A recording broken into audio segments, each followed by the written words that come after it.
Minister, I want to wish you well in your new role also, and I welcome the opportunity to speak on this motion tonight. And at the outset, let me commend the invaluable work done by Cancer Support Service volunteers and staff in both Laois and Offaly in my own constituency.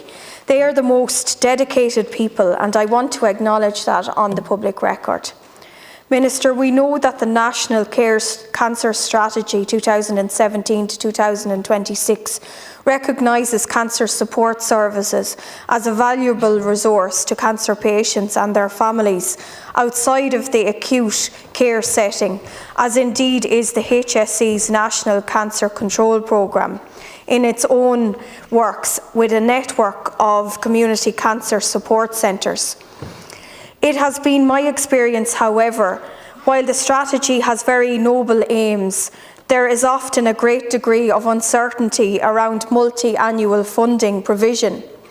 This is an element that I would really like to see addressed. I would like to see the support services having certainty and being able to plan as well. And they can only do that, of course, if they're guaranteed their funding.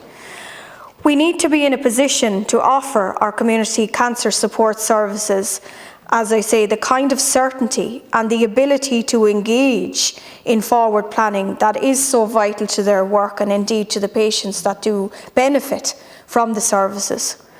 Fundraising is critical and will always be necessary to a certain degree, but even in this respect, I know there are issues around the impact of the Gambling Regulation Bill on charities' fundraising ability.